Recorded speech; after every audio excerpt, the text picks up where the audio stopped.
Something happened to me that changed my life forever, in a good way. In telling my story, I hope to inspire and ignite in you a trust that will allow that same awakening to happen within each one of you. About 3 months after our last daughter left home, I was sitting in the home office, and my husband came into the doorway, and he asked me a question. I don't remember the question, but I answered him with a voice that was not of my own, or so I thought. He was clearly not happy with my answer, but I was still fascinated with my own inner dialogue. The voice said, "We are not doing this anymore." And I wondered,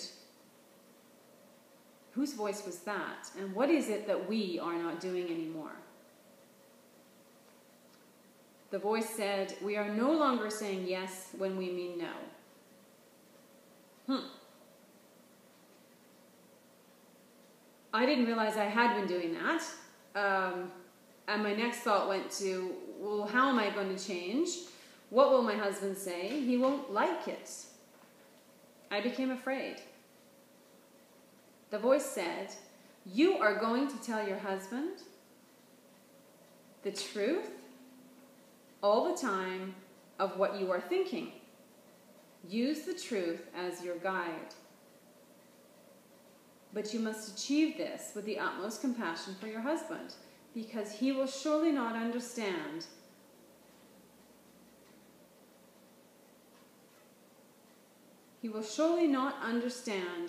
why you have changed."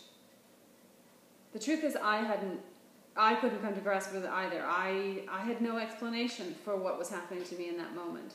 But what I was able to do was I was able to become detached from my husband, from his reactions. And I went fearless into telling my truth. And it wasn't that I wasn't afraid still. It was that I was fearless. So the afraid part was still partially there, but my inner strength to push me forward into speaking my truth was just simply that I was no longer able to not tell the truth, which is interesting and scary. Over the course of the next few days, I was in a bit of a fog. I had opened up something within me that was now giving me clear instructions on how to go forward in my life, and I sensed that I must trust and honor this. I lost my ability to say yes when I meant no. I only spoke the truth, and I accepted the consequences of doing so. And this was the big thing for me, because I realized a lot of the time that I didn't tell the truth, I didn't answer honestly when he asked me questions or when we were in communication, was because I didn't want to deal with the conflict. The conflict was just something I had dealt with growing up as a young girl with my father, or I had watched rather, and I just simply didn't enjoy it, and I didn't want it in my life. I wanted peace, and I'd do anything to get it. Some of the things that I, to give you an idea would be from what I wore, the clothes I wore. I knew what my husband wanted me to wear on any given outing or anything, and what he liked best, and so I would just wear it to avoid conflict, because surely if I put something else on that I liked, he would comment, and then there would be a discussion about it, and then, so I just would conform. And then other times I would want to go out with my girlfriends or my kids, and he wouldn't like that very much. He always liked me to do things with him, so I just conformed, because I wanted to keep the peace, and I didn't like conflict. But I was clearly not able to do this anymore. I was speaking my truth. I was saying exactly what I was thinking, but I was able to do it without this same fear. So I was able to do it in such a way that I was fearless and that I was compassionate and understanding that this wasn't the normal way he was used to me reacting or answering, but it's because I changed and I was in search of myself. And so I asked him if he would become a detective in my life with me, if he would not react to my changes, but allow me some time to figure out what has happened to me, what is this new awakening brought to me, and together perhaps we could figure it out. And I was fortunate enough that even though at times it wasn't easy, that he agreed to do that for me. It's a great saying on Facebook, which is why I chose the front cover of my book, which says, "Find someone who loves you enough to help you unpack."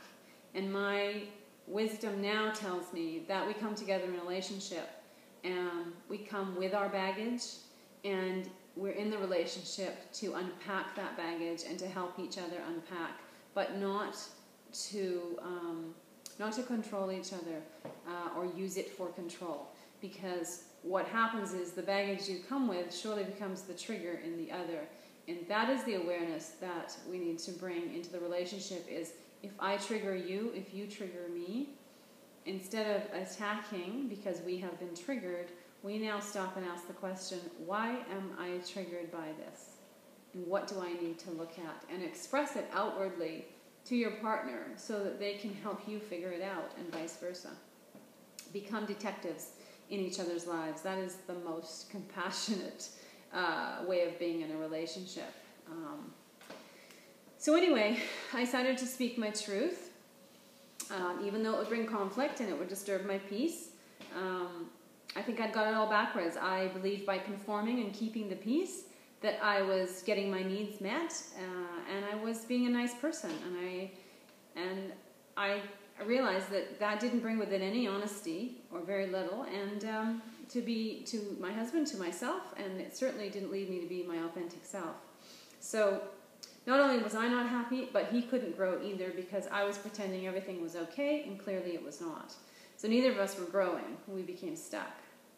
I think most human problems stem from the fact that we are in conflict with ourselves. Our conditioning has led us to believe we have to protect ourselves, and so we develop those skills, and we hide from our lives until one day we've had enough.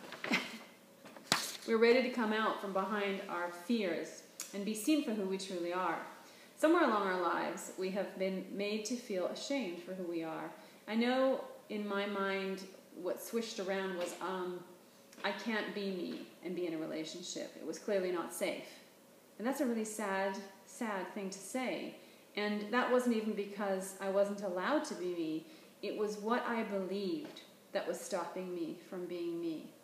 So it was a lot less to do with my husband and a lot more to do with me and what my beliefs were that prevented me from actually being and living the life that I came here to live, which I think is amazing, because I wanted it to be somebody else's fault.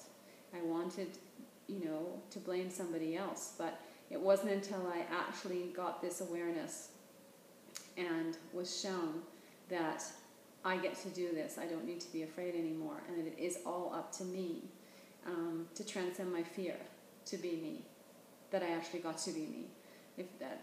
When I finally took full responsibility for my choices, for my actions, and I transcended the fear.